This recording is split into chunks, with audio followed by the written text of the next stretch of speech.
Today marks 30 years since the assassination of anti-apartheid activist David Webster. The Wits University academic was shot dead outside his home in Troyville, Johannesburg on the 1st of May 1989. Friends and family have been commemorating the day. ENC's Lindelo Masikane has more. David Webster, in fact, was a very special human being. He brought together a towering intellect, a humble heart, and a compassionate way of being. And he never took his eye off the work to undo the apartheid violence and to further equality and justice for all. So David was a humble man.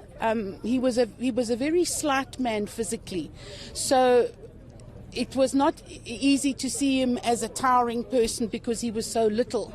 And the one time that we were having a detainee parent support committee meeting in Alex, in a church there, the security and the South African Defence Force had guns pointing through the window.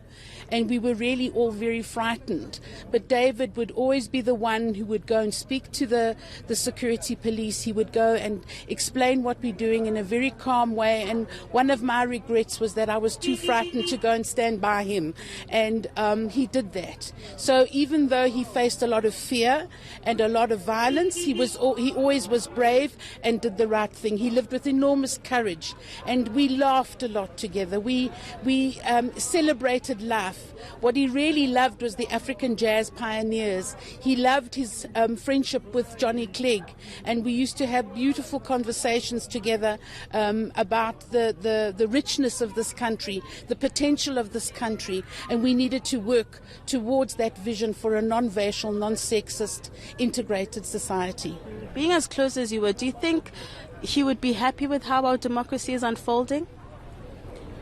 You know, David had the ability to read the signs of the times. So I think that he would be very critical of the ways in which that we're not responding to the people who are marginalized, the people who are living in various states of poverty. He would be critical of that. However, I don't believe he would lose the sense of hope and that sense that we are moving towards a better society.